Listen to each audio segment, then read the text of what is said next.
Gravação iniciada, presidente. Prezados, bom dia a todos. Vamos dar início agora à nossa sessão do dia 15 de dezembro de 2020, turno da manhã. Manteremos a mesma ordem de votação da sessão do dia anterior. Nós verificamos o quórum para a abertura da sessão. Então, nós iremos iniciar o julgamento com o item 77 da pauta, relatoria do Dr. Carlos Henrique, Aminoquímica Limitada. Passo a palavra.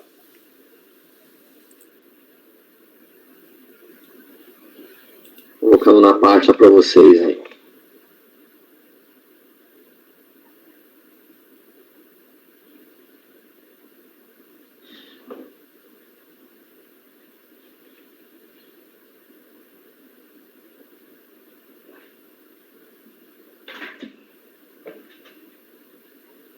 Cada clique na pasta aqui são uns 10 a 15 segundos.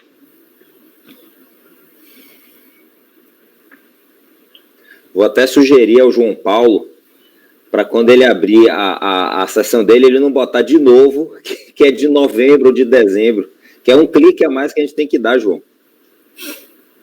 Você entendeu? Verdade.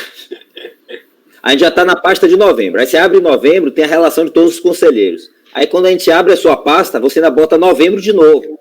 Aí a gente tem que dar mais um clique. Aí lá vai mais uns 20 segundos. O que é isso, presidente? É como eu baixo e trabalho offline, aí eu salvo, né?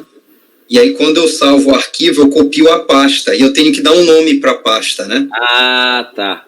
Isso, mas tudo bem. Não, mas beleza. Ninguém morre por 20 segundos, não. Então deixa assim mesmo. Mas eu já estou colocando o PDF para você, né? Aí, ó. Tá bom. Eu continuo, né? Mas o ser humano, né? Nunca se dá por satisfeito, sempre quer mais, né?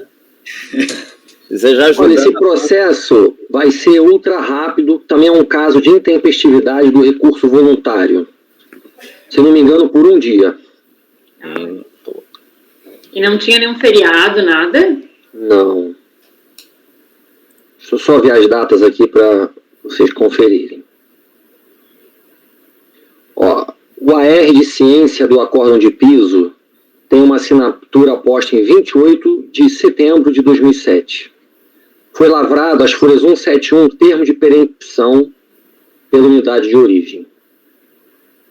As folhas 172, interposto recurso voluntário, dia 31 de outubro de 2007. Foi certificado pela DRF de origem que o protocolo foi intempestivo, foi encaminhado aqui no CARF, foi parar na primeira sessão, que baixou a resolução aqui declarando competência para a terceira sessão de julgamento. Basicamente, o meu voto é só o juízo de admissibilidade, em que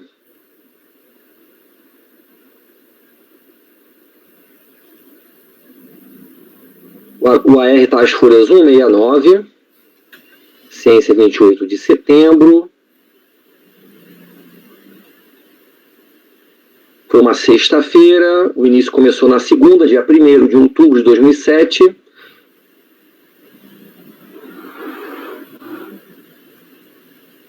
O último dia do prazo seria o dia 30 de outubro de 2007 e ele foi interposto dia 31 de outubro de 2007. Então eu voto por não conhecer do recurso. 28 de setembro de 2007 é sexta, né? Isso, começou a contar dia 1º. E aí dia 12 é feriado. Tinha 1 a 30, né? 30 dias, 1 a 30. Ah, é 30, Ele 30. apresentou dia 31, certinho. Só dia 2 de novembro. Infelizmente. Finado. Mas aí começou dia 1º, né?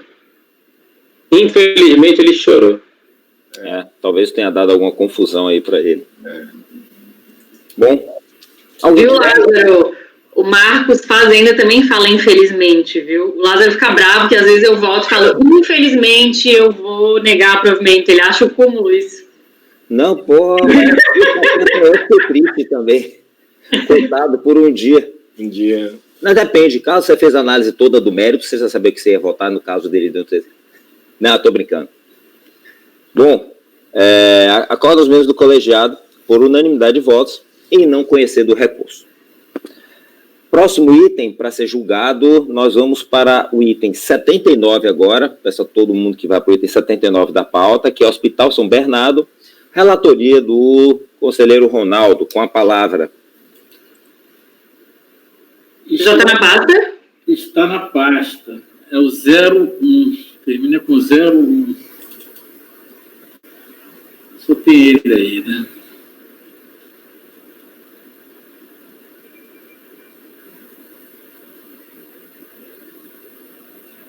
Vamos abrir aqui.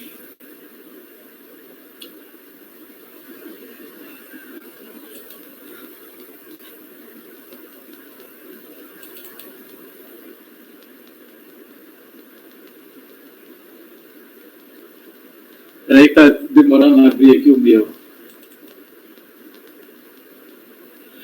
Abriu. Isso também aqui é super rápido. Vai durar 30 segundos, se tanto. Por quê?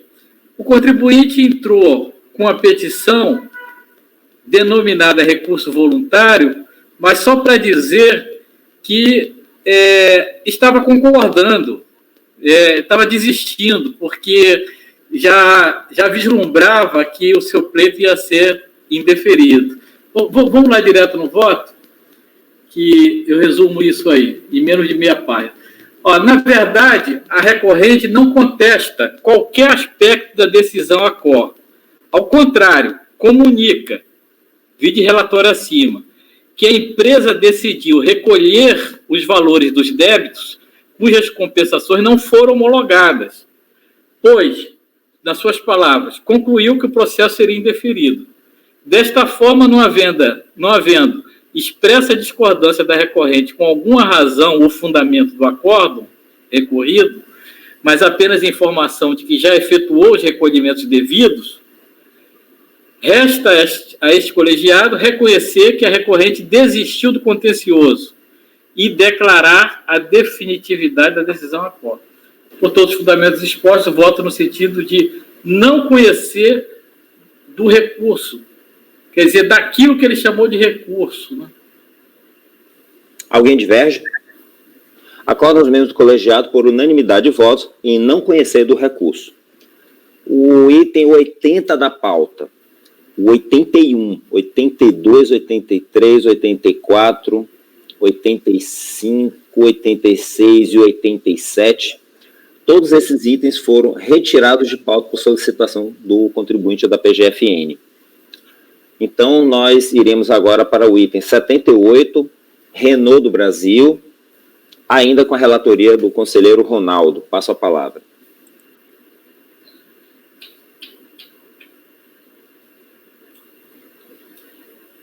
São todos iguais? 39, né? Estou colocando na pasta agora. É o 88A 91, né? Renault, mas eu não sei se são iguais. Eu também não lembro, Fernando, eu vou ter que ver. Eu faço esses processos, mas assim que eu terminei, eu já deleto tudo. É que eu sou analógica, Ronaldo. Eu tenho meu caderninho e tá tudo anotado no caderninho, por isso que eu não esqueço, entendeu? Ele fica aqui do meu lado. Não, é que o meu hipotálamo é mais envelhecido do que o seu. Não, mas eu tô dizendo que o meu hipotálamo também não funciona, é o caderninho que é a solução. Então vamos lá, qual é o primeiro que está aí na sequência? Vamos... 2014, final 2014, 00. 2014, 00. Então tá, vou abrir ele.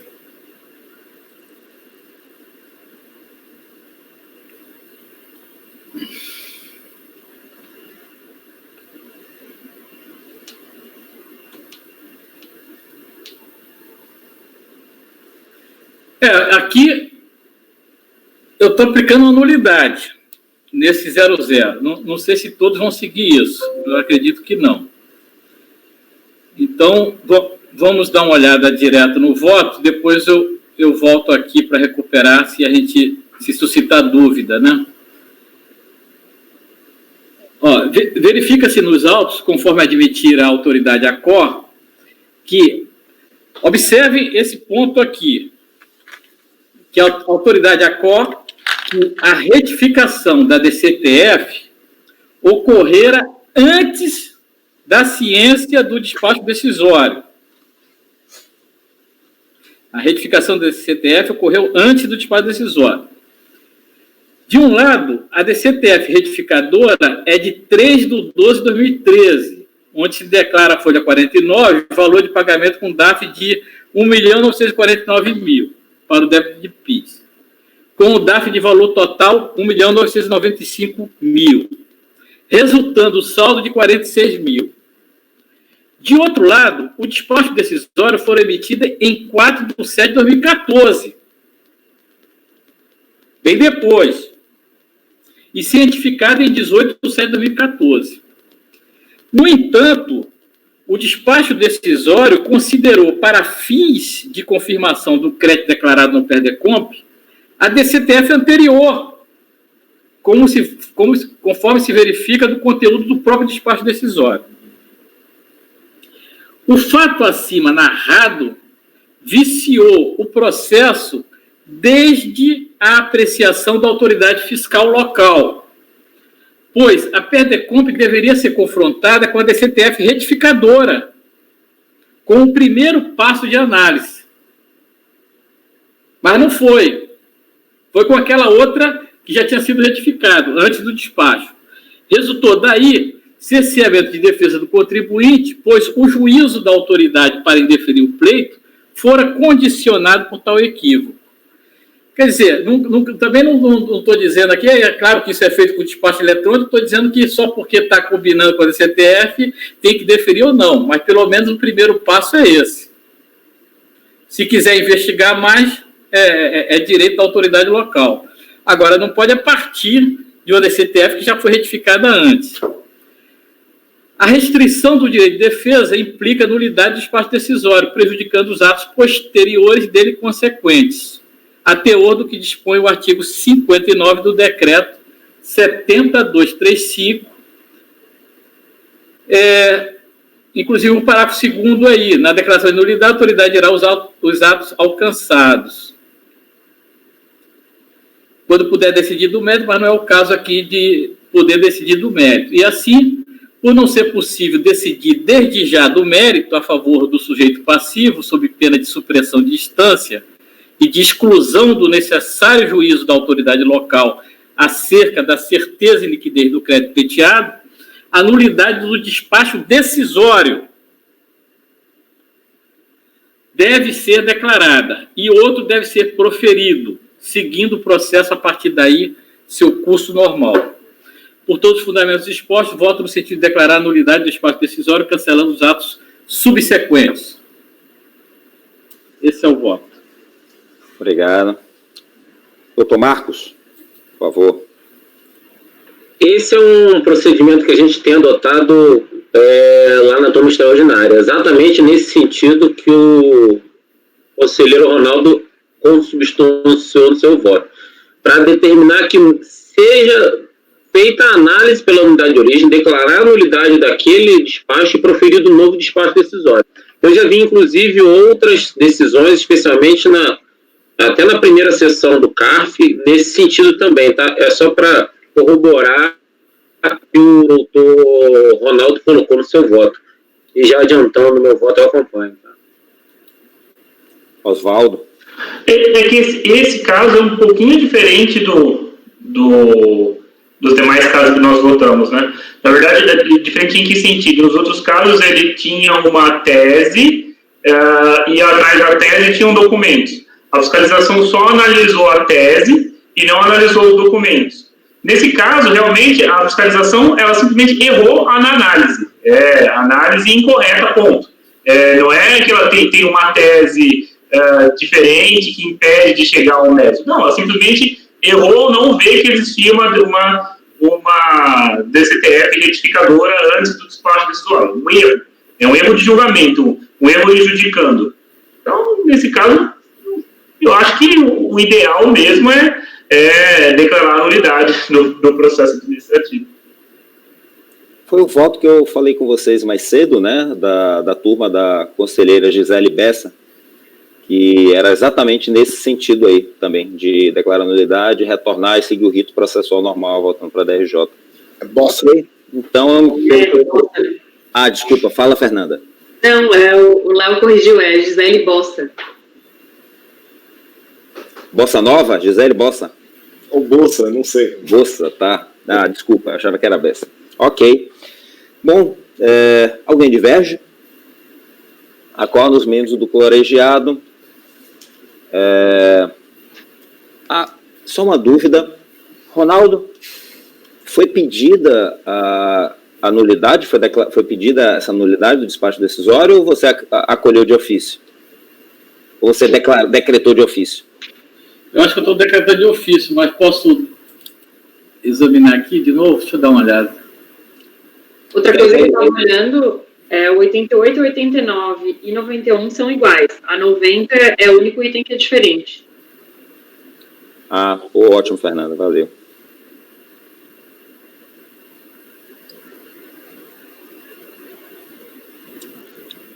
É só para ver, Ronaldo, como é que eu vou redigir aqui. Não, ele não pediu nulidade, não. Ele pediu para cancelar o débito fiscal reclamado. Quer dizer, aí nós teríamos que adentrar o mérito do próprio pedido, o que eu entendi que nesse caso não dá, porque não tem, além de não ter nenhuma prova, né?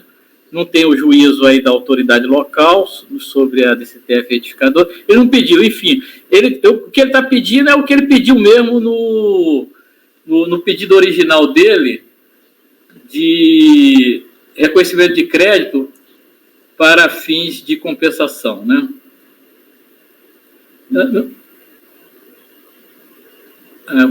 Pagamento maior de COFINS não cumulativo. Então, a minha decisão, o meu voto, é no sentido de declarar a nulidade por cerceamento de defesa no despacho decisório.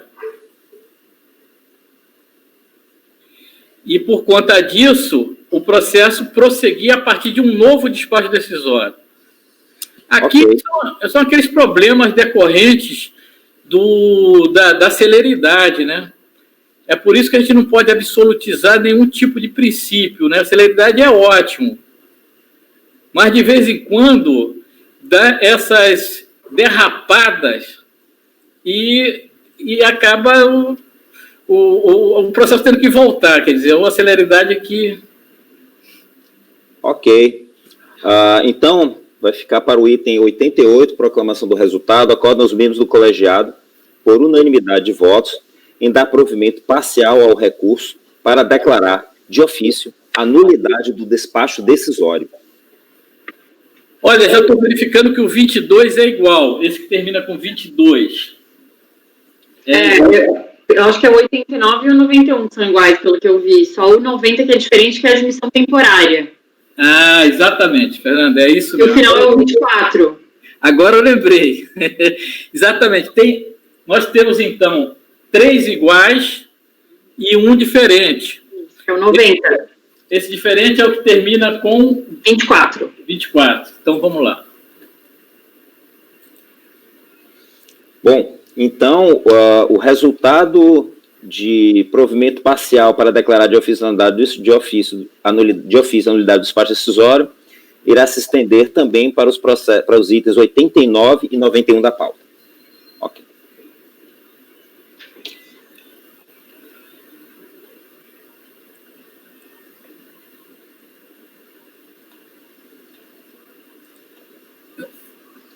Agora vai aparecer um de aduaneiro aqui, perdido. Pois é, aí o que eu fiz na hora de organizar a pauta? Não só esse, como o do HPE, eu tentei colocar por ser da mesma empresa. Aqui,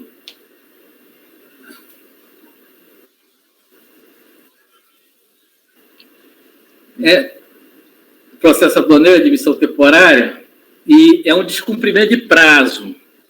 Descumprimento de prazo. Sabe, regime especial, admissão temporária, tem uma série de requisitos, condições, prazos, descumpre, e aí tem multas. Aqui, o contribuinte foi autuado com 2 multas. Uma multa aduaneira, pelo descumprimento do prazo, e uma multa de ofício isolado. Então, adiantando logo, a multa aduaneira eu estou voltando pela manutenção e a multa de ofício isolada eu não estou acolhendo. Vamos direto ao voto. Qualquer coisa a gente volta no relatório para tirar uma dúvida. Qual é esse item, Ronaldo, por favor? Esse, o 24, é o... Item 90 da pauta. É o 90.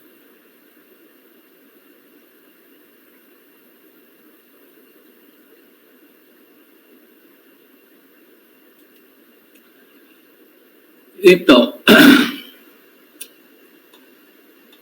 voto. Só assim, antes do voto,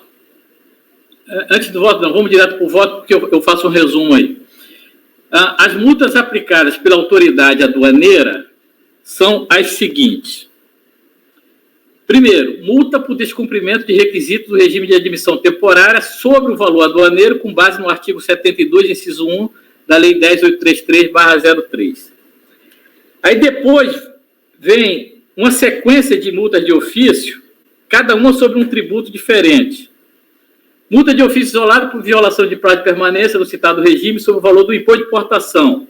Multa de ofício isolada por violação do prazo de permanência do citado regime sobre o valor do IPI suspenso. Multa de ofício isolado por violação do prazo de permanência do citado regime sobre o valor da COFINS suspenso. Multa de ofício isolada por violação do prazo de permanência do citado regime sobre o valor do PIS/PASEP suspenso. Todas foram mantidas pelo colegiado de primeiro grau. E então a recorrente apresenta o seguinte fato contra a subsistência das penalidades: nacionalização dos bens objetos de concessão do regime especial, com o respectivo recolhimento integral dos tributos incidentes nas importações.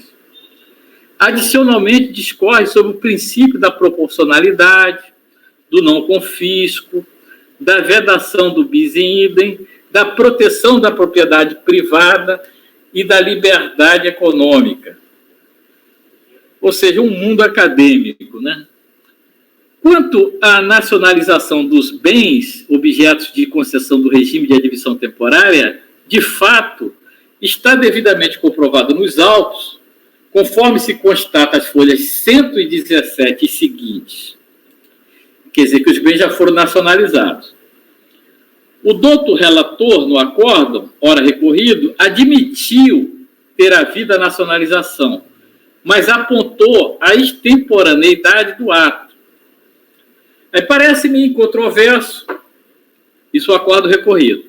Ainda a conclusão de que os regimes de admissão temporária não foram encerrados no prazo limite e que a nacionalização dos bens promovida em 29 de 4 de 2011 se deu após o prazo limite e após intimação.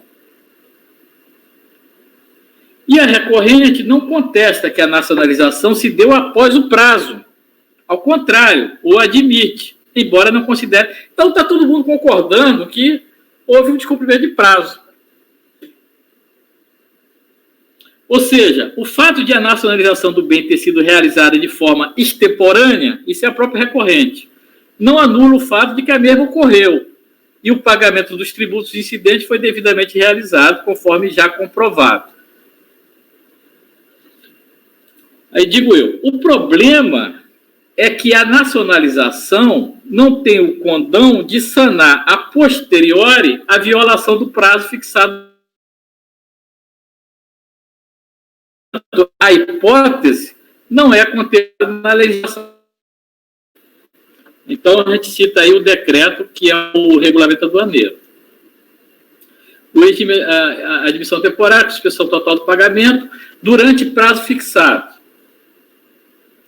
A aplicação do regime de admissão ficará condicionada à utilização dos bens dentro do prazo fixado. Aplica-se a multa de 10% sobre o valor aduaneiro, no caso de descumprimento do regime de admissão temporária. O valor da multa... Tá. Assim, a recorrente assiste razão quando afirma que o fato de a nacionalização do bem ter sido realizada de forma extemporânea não anula o fato de que a mesma ocorreu. Perfeito. Mas também a nacionalização operada a destempo não anula o fato de que a hipótese da multa já se materializou.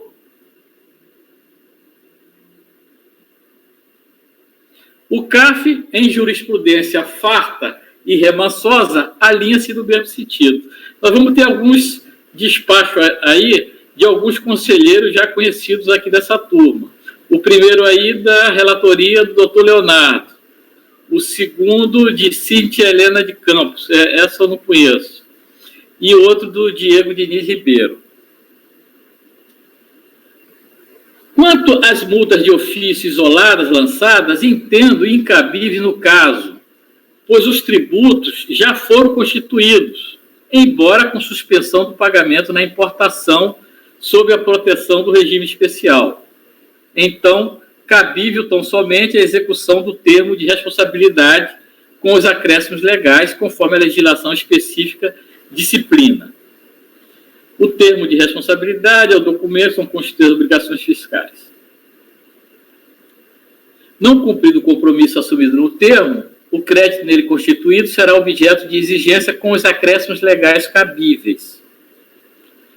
Ora, como disposto no artigo 760 do Regulamento Aduaneiro, o termo de responsabilidade é título representativo de direito líquido e certo da Fazenda Nacional com relação às obrigações fiscais nele constituídas, podendo ser executado imediatamente pela Procuradoria da Fazenda, obedecido o devido processo legal.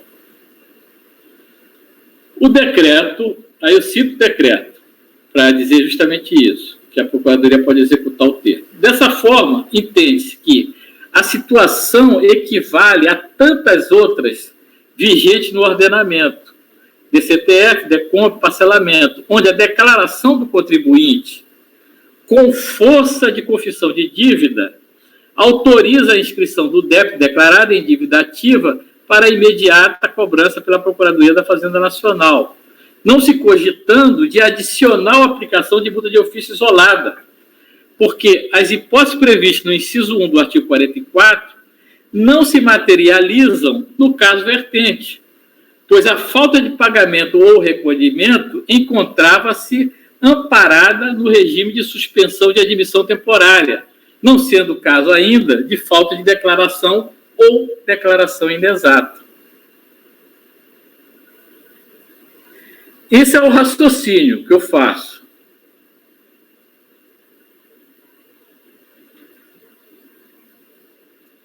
Em conclusão, cabível a multa de 10% sobre o valor aduaneiro por descumprimento do prazo estabelecido para a aplicação do regime aduaneiro especial de admissão temporária.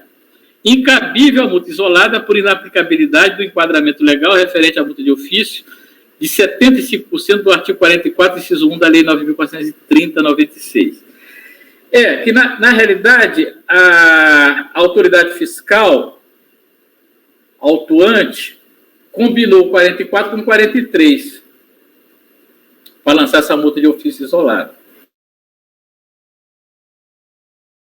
Ser invocado.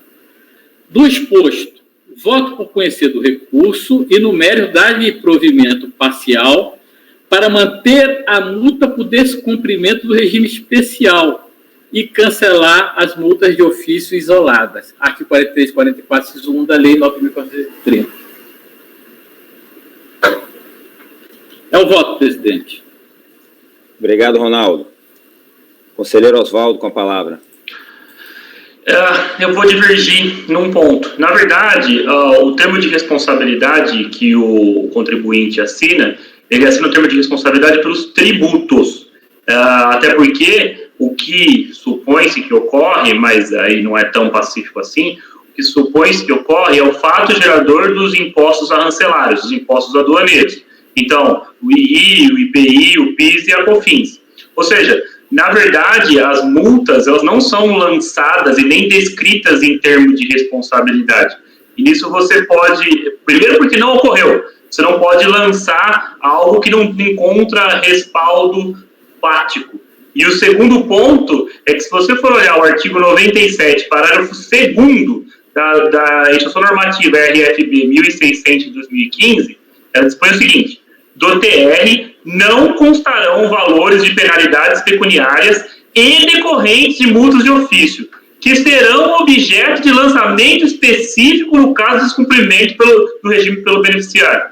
Ou seja, a própria norma de regência dispõe que a multa de ofício, como não poderia deixar de ser, eis que há um fato gerador a posteriori que não existia no momento da declaração de importação, ela é lançada de ofício. Então, portanto, em haver descumprimento do regime de admissão temporária, cabível o lançamento de ofício, e por isso eu divirjo para negar integralmente provimento ao recurso do contribuinte.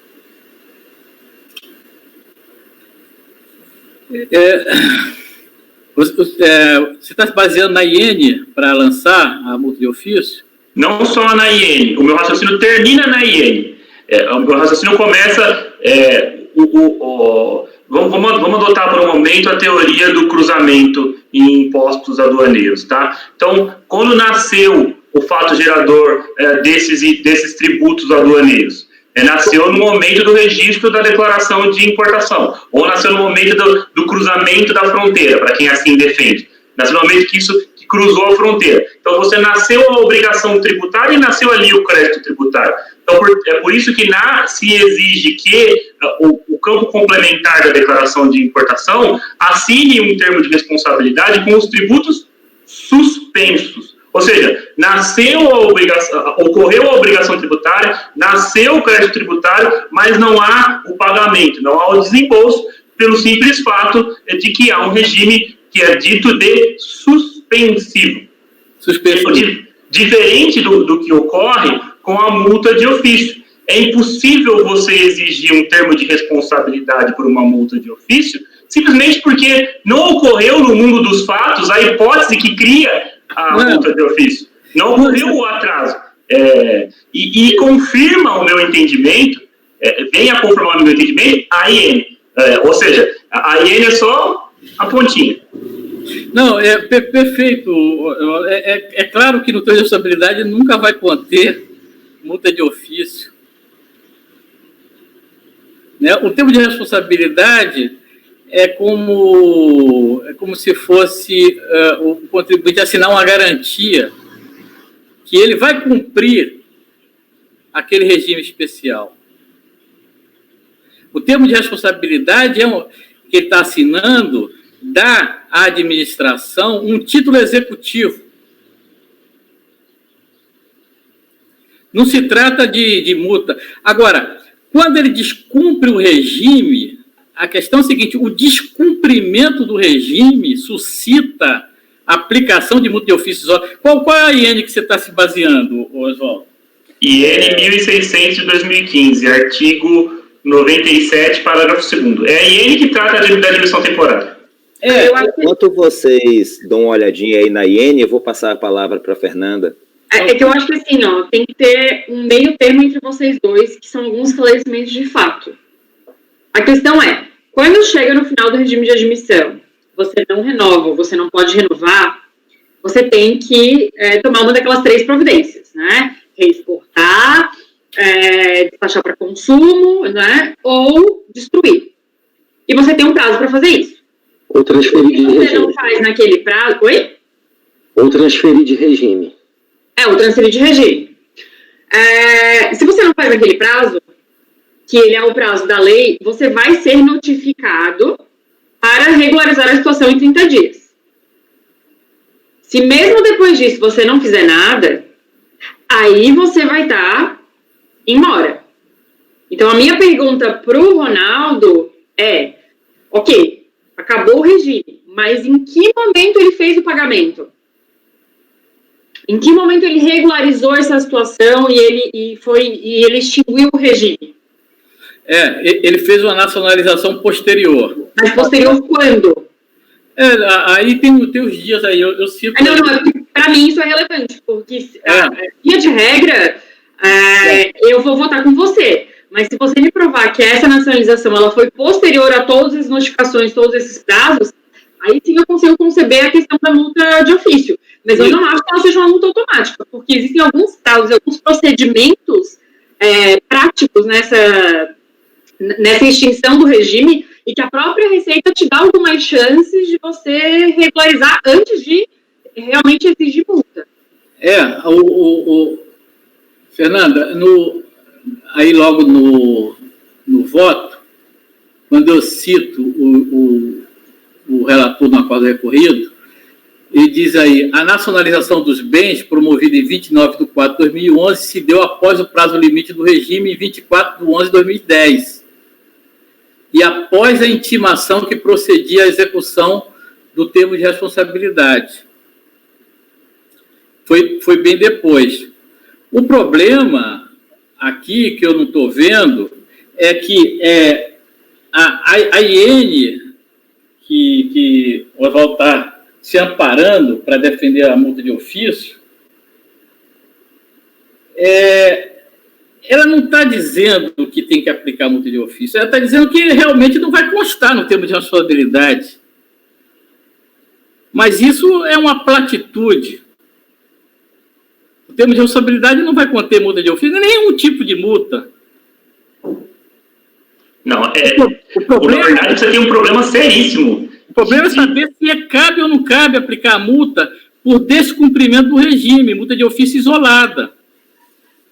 Porque quando o contribuinte faz uma confissão de dívida em DCTF, por exemplo, e não paga, o que a Fazenda tem que fazer é cobrar aquele crédito declarado e confessado, mas não cogita de aplicar mais uma multa de ofício isolada.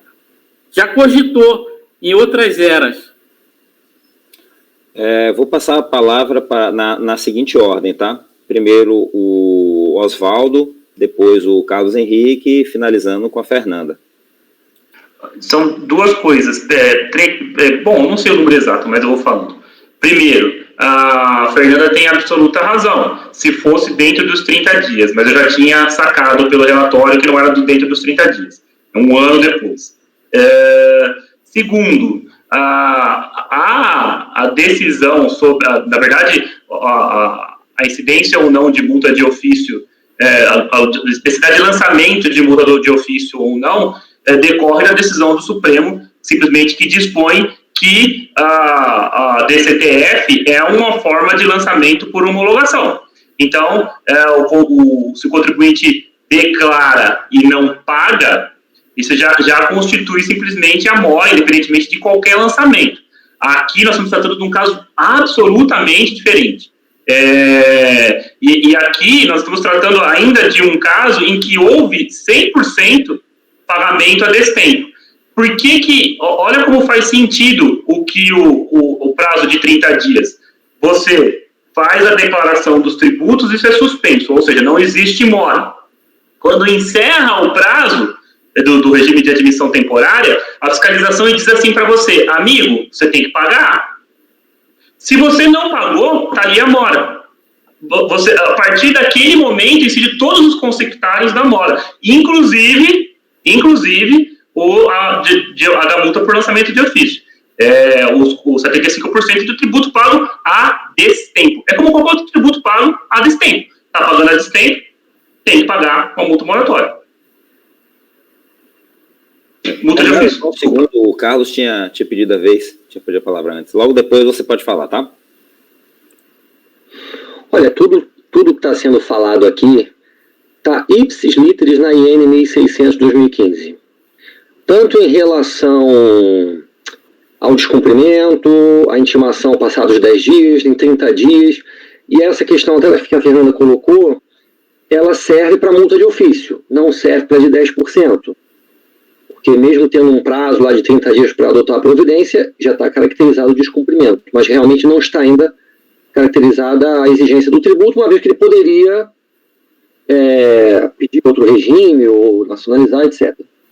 Nacionalizar não digo, mas poderia pedir outro regime e continuar com a suspensão dos tributos. Né? Então você não vai exigir uma multa se o cara pode continuar ainda com o tributo suspenso. E eu só queria dizer que isso está ipsis literis na 1600, tanto o tratamento de 10% quanto o da multa de ofício.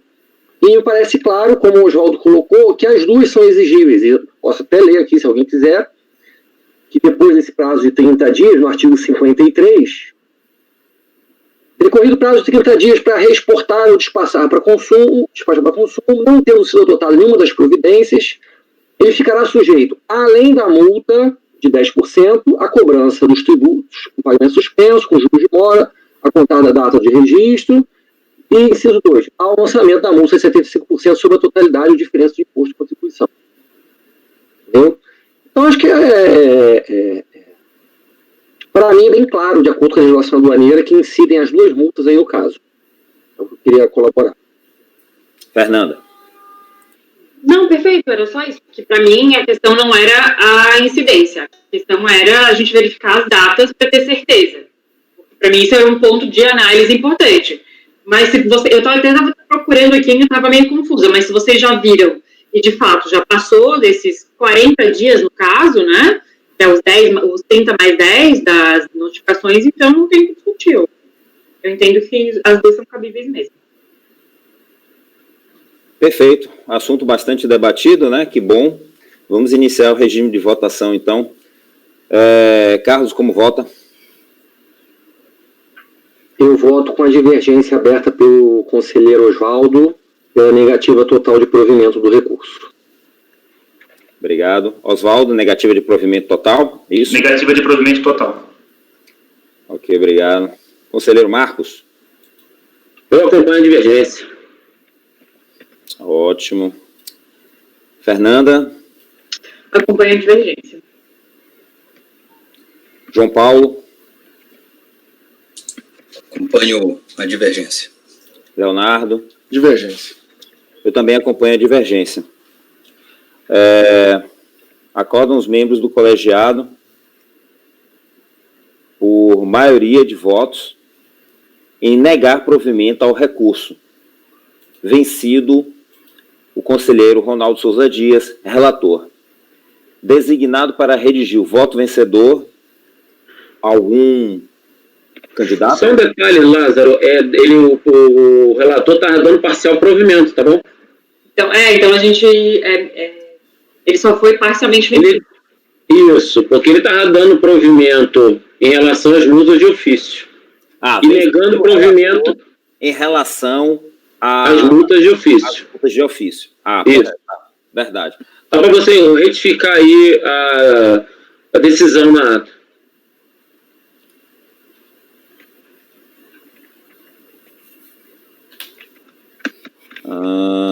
Cosmo. Quanto vocês pensam aí, quem vai... Se o Oswaldo não quiser fazer porque ele que abriu a divergência, eu posso fazer. Faz, porque acho que é a sua vez na lista ainda. Pode fazer. Eu não estou com a lista aberta aqui, não sei como é que tá, mas... Não, eu faço. Eu tenho só um e já está pronto, na verdade. Que é aquele lá que eu já tinha levado pronto para a sessão, então está tranquilo. Tá, então vamos lá.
Prezados,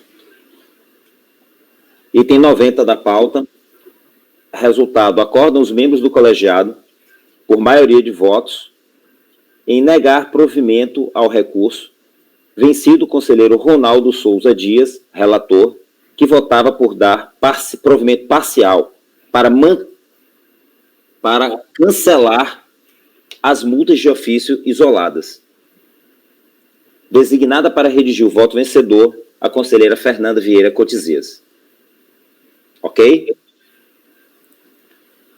Próximo item da pauta,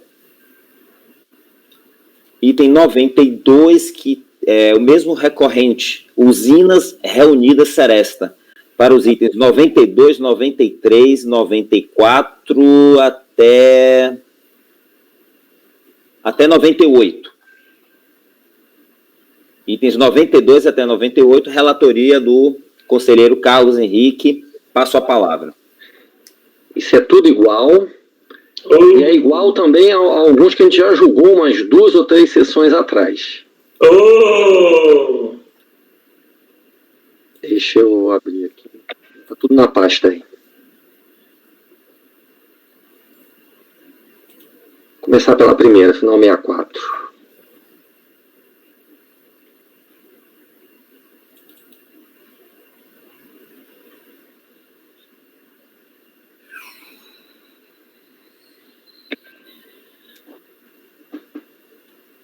Processos de contribuição para o PIS, pode ser que tenha algum outro aí que seja COFINS.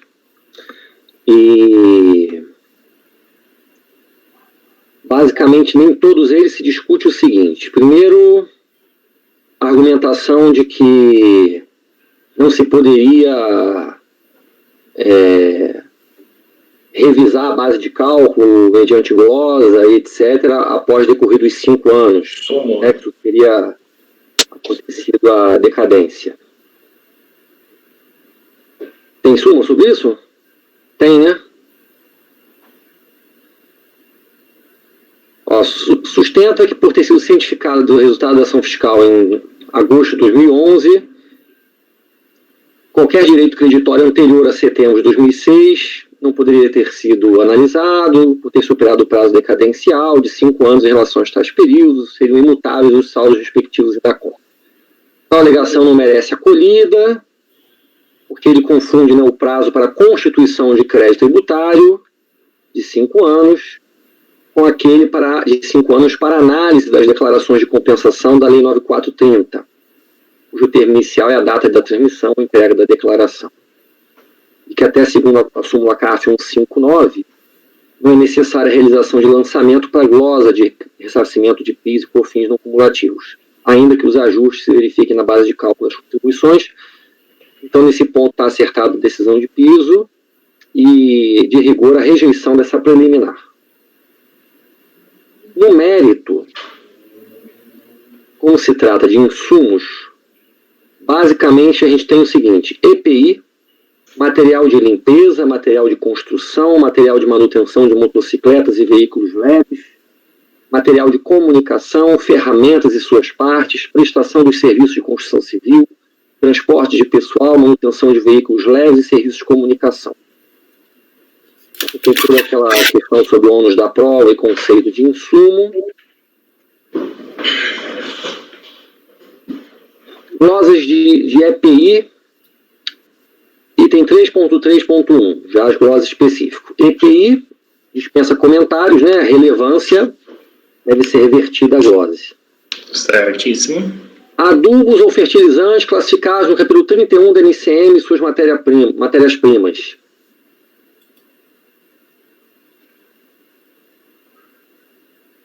É o caso de produtos que, por força da Lei 10.925/2004, possuem alíquota zero, né? E tanto sobre importação como receita bruta de venda no mercado interno. São adubos e fertilizantes.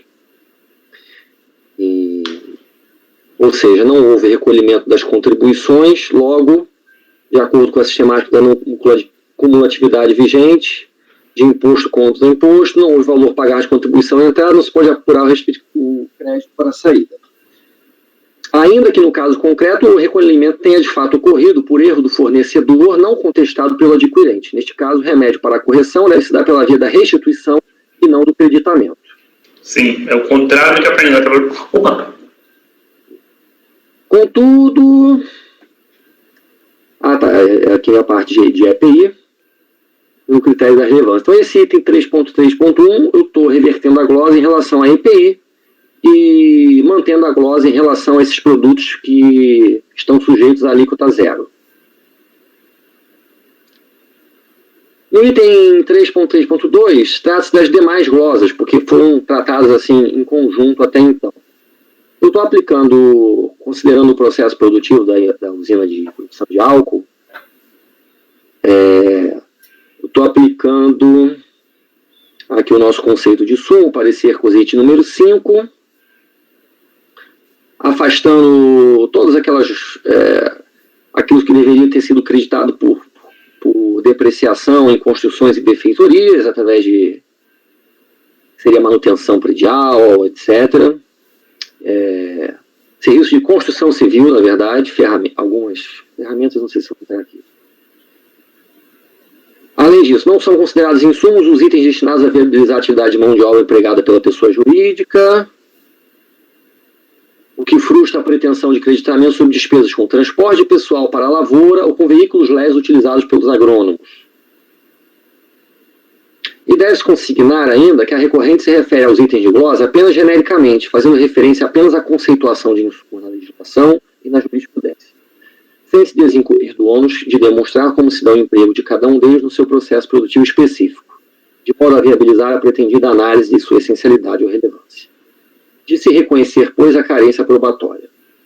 E a exceção se faz porque a argumentação do recurso voluntário é muito voltada para o conceito de insumo em tese, até porque na época da autuação e da primeira instância se aplicou um conceito passado, ainda se tinha muito, por luta ali, estabeleceu um conceito mais amplo de insumo. E então o ataque assim mais específico, vinculação de cada item, não foi feito. Só para alguns de uma maneira meio superficial, mas é que eu achei que já seria suficiente. A exceção se faz para os materiais de limpeza utilizados nas instalações industriais, soda cáustica, estopa e cloro, e para os materiais de laboratório, para os quais a recorrente prestou esclarecimentos em sua manifestação de inconformidade e reputo serem suficientes para a caracterização dos mesmos como insumos, sendo forçoso o reconhecimento do crédito a eles inerente. Quanto aos demais itens, reputo acertada a decisão de piso. Então, eu dou parcial provimento nesses processos todos apenas para o seguinte. Até ficou faltando aqui na conclusão inserir os EPIs. Material de limpeza utilizado nas instalações industriais, soda cáustica, estopa e cloro, materiais de laboratório e equipamentos de proteção individual. Como voto.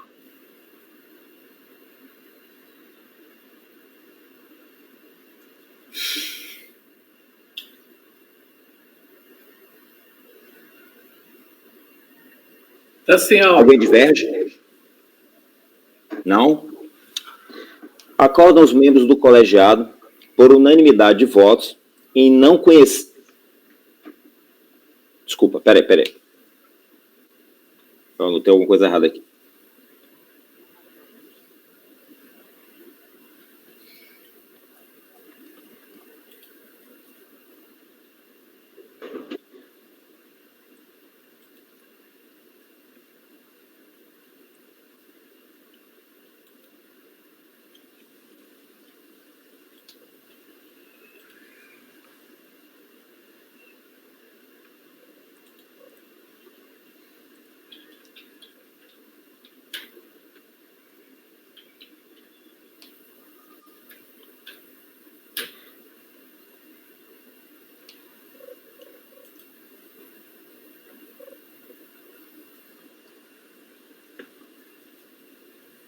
Só um minuto, por favor. Só fazer uma correção aqui, Lázaro. Na minha conclusão, eu não coloquei o EPI nesse processo, porque eu fiz uma ressalva lá no item, assim, eu falei que o EPI dá direito a crédito sob o critério da relevância, que você tem aqui. Se, entretanto, como informa a própria recorrente, não houve este tipo de dispêndio no trimestre sob exame, não havendo o que prover. Então está correta a conclusão lá embaixo. É só material de limpeza e material de laboratório. Isso em todos os processos.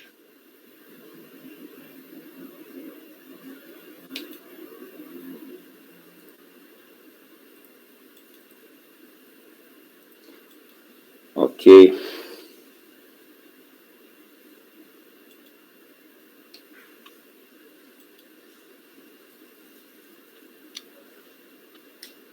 Então, para esse processo, o item 92 da pauta, acorda os membros do colegiado por unanimidade de votos em rejeitar a preliminar de decadência suscitada no recurso e, no mérito, por unanimidade de votos e, no mérito, dar provimento parcial ao mesmo para reconhecer o crédito de insumos referentes às aquisições de material de limpeza utilizados nas instalações industriais, soda cáustica, estopa e cloro e materiais de laboratório. Ok? Esse resultado ele vai valer para todos 98, presidente. Carlos. Estou conferindo aqui, faltam 3. Eu acho que é igualzinho para todos. Não teve mudança nenhuma, não. De decadência em todos, né? Pode ser que não tenha. Preliminar teve. Teve em todos, né? Estou só conferindo se não entrou em algum esse EPI. Mas eu acho que não. Porque EPI entrou nos que a gente julgou lá atrás, uns 2 meses atrás. E como o recurso é padrão, ele pede EPI, mas mesmo quando não teve.